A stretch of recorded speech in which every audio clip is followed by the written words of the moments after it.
asyrafil anbiya'i wal mursalin wa ala alihi wa ashabihi rasulillahi ajmain, amma ba'du.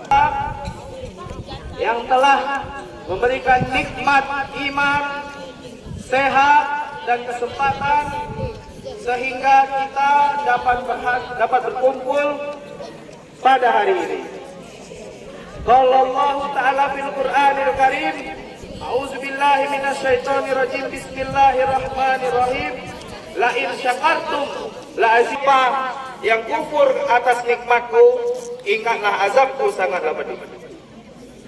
Selanjutnya, salawat dan salam kita panjatkan kepada junjungan kita, Profesor tanpa gelar doktor, yang telah membawa Islam dari zaman jahiliyah ke zaman yang penuh dengan ilmu dan terang benderang seperti hari ini, yakninya Nabi Muhammad Sallallahu Alaihi Wasallam.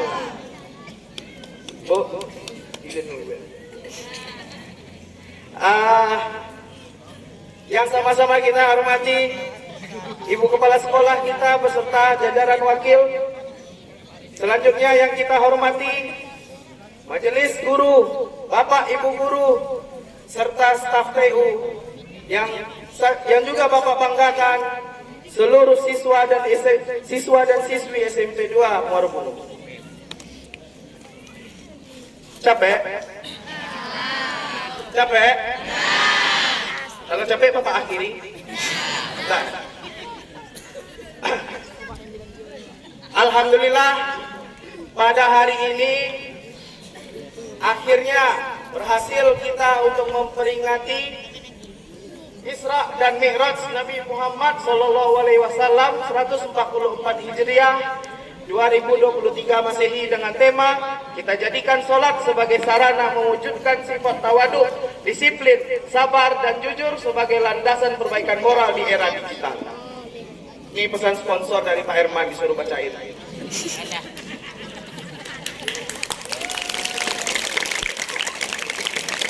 Sebenarnya apa yang terjadi di Isra Mi'raj ini? Ada yang tahu? Ada yang tahu?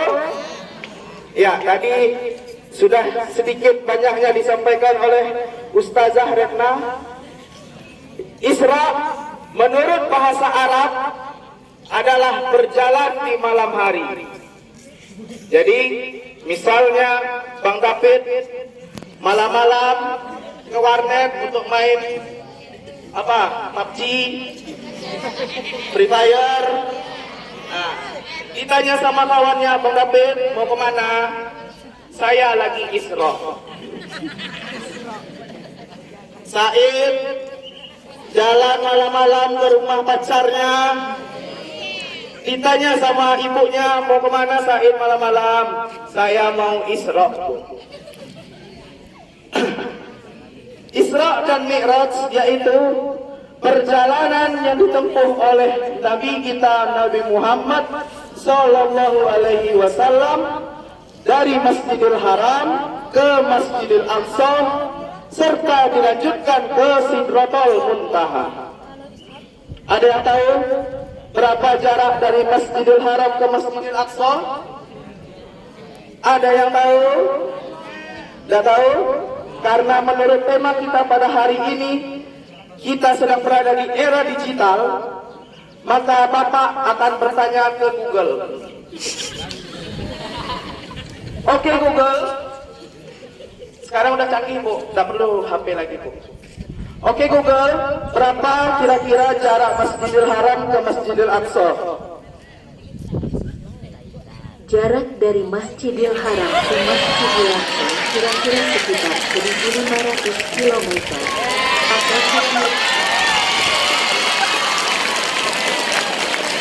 Perjalanan dengan menggunakan unta selama 3 sampai 4 bulan.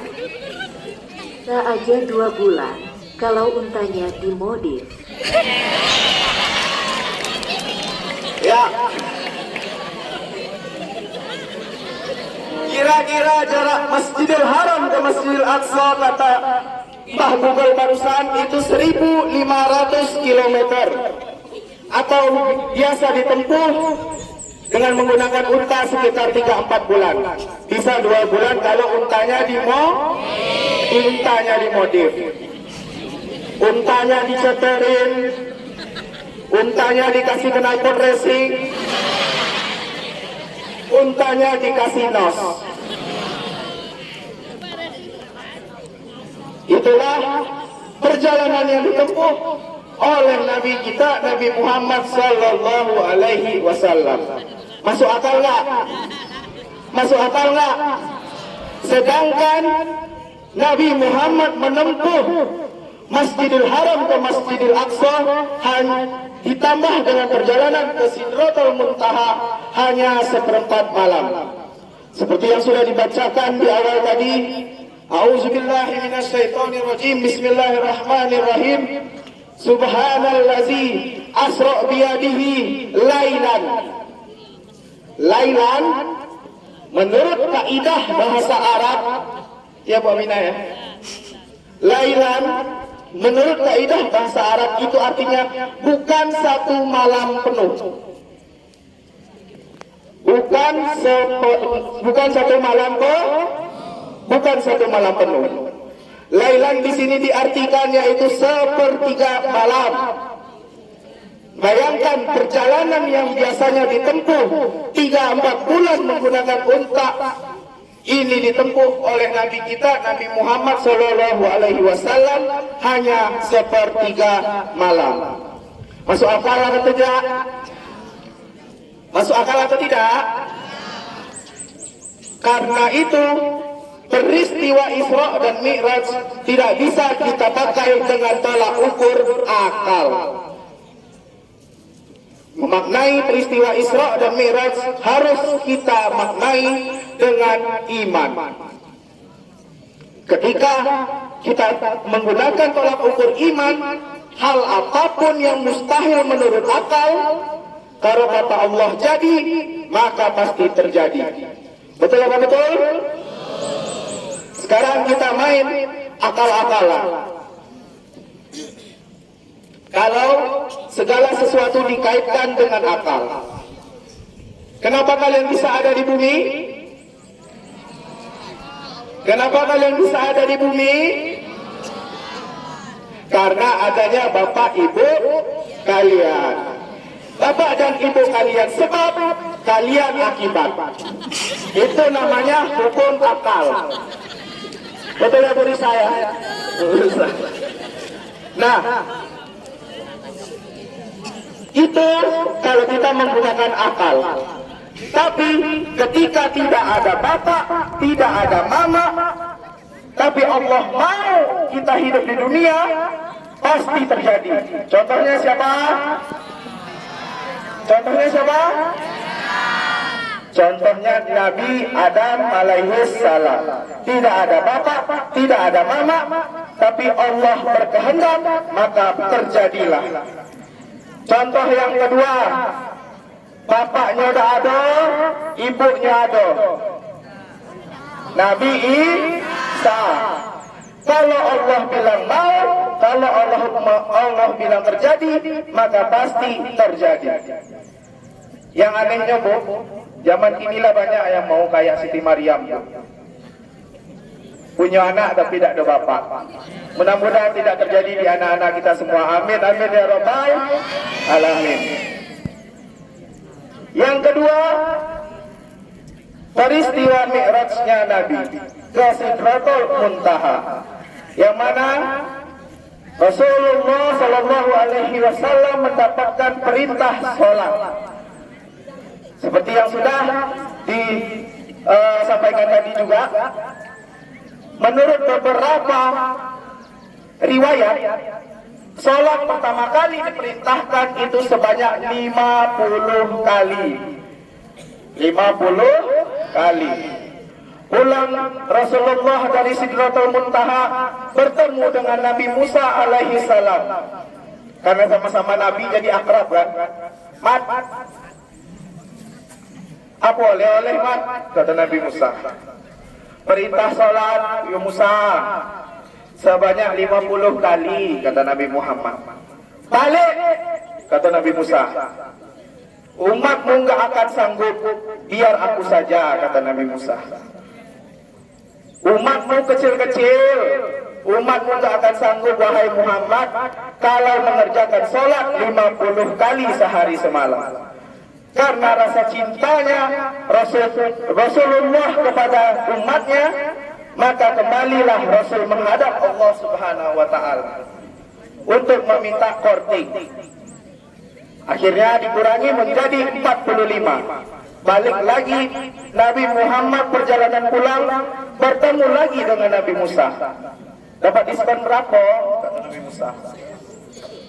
Jadi 45 mus, kata Nabi Muhammad. Balik lagi, kata Nabi Musa. Umatmu nggak akan sanggup.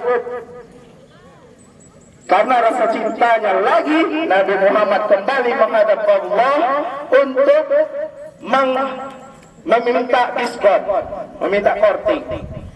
Akhirnya dikurangi lagi menjadi 40 rakaat sehari semalam. Ketemu lagi Nabi Musa. Ya Muhammad, umatmu itu kecil-kecil, makannya sering petai, bayam, tidak akan sanggup ya Muhammad, kata Nabi Musa. Balik lagi, balik, akhirnya baliklah Nabi Muhammad 9 kali menjadi 5 rakaat. 5 waktu, ya maaf Pak.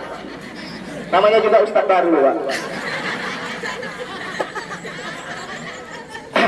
Setelah menjadi 5 waktu, Nabi Musa tetap berkata, ya Muhammad, umatmu tidak akan sanggup, kata Nabi Musa. Tapi di sini Nabi Muhammad menjawab kepada Musa, wahai Musa, saya lah capek bolak-balik Musa, kata Nabi Muhammad. Saya minum bentar ya Musa, kata Nabi Muhammad.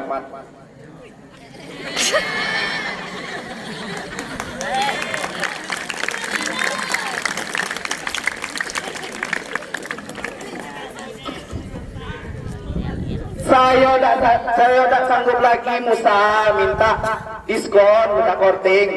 Biarlah 5 waktu ini bayar saya rawat, kata Nabi Muhammad.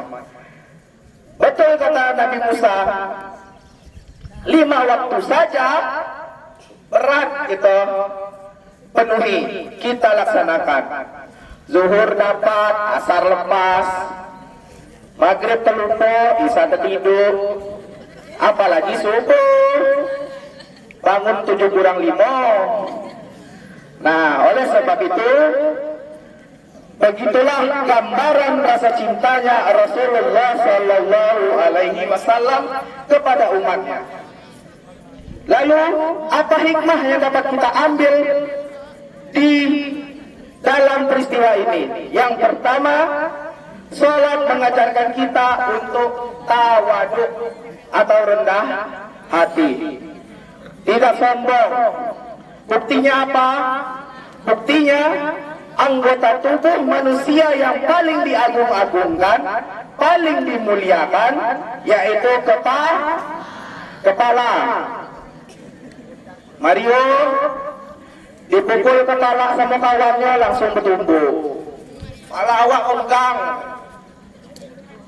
beng-beng, masuk BK, gara-gara bercekak palanya ditokok sama kawannya. Tapi di dalam Islam, kepala sama rata dengan kaki. Itu mengajarkan bahwa manusia tidak layak untuk memiliki sifat sombong. Seperti yang kita ketahui, manusia diciptakan dari tanah, tapi kenapa bisa manusia itu memiliki sifat yang meninggi seperti langit? Itu hikmah yang pertama yang dapat kita ambil dari sholat. Yang kedua apa? Sholat mengajarkan kita untuk disiplin.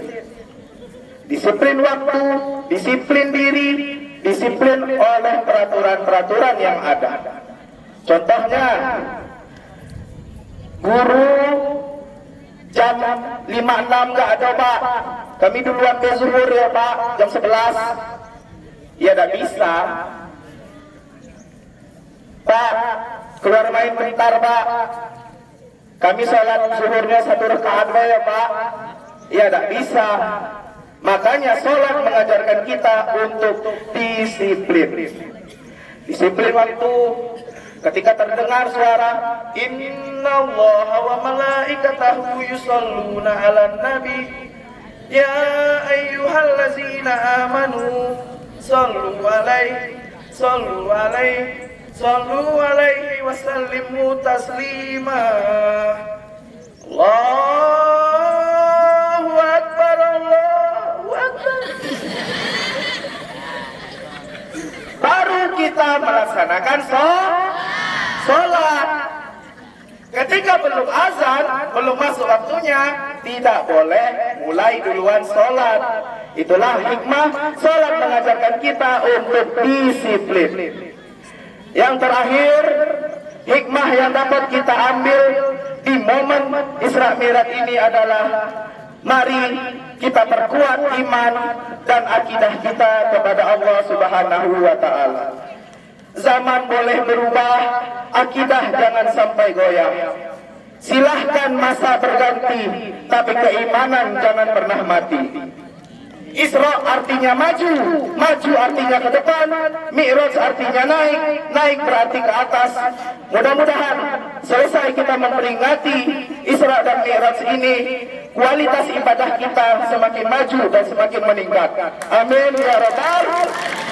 Itu saja yang dapat Bapak sampaikan. Mudah-mudahan bermanfaat. Sekali lagi terima kasih kepada Bapak dan Ibu semua yang sudah memberikan kesempatan kepada saya pada hari ini. Kalau ada kata-kata yang salah, Bapak minta maaf. Bapak akhiri dengan sebuah pantun. Jalan-jalan ke Pantai Sike, nampak rumah bertingkek-tingkek. Bukannya ceramah saya yang terlalu pendek, kaki saya lah gemeretek. Bapak akhiri, assalamualaikum.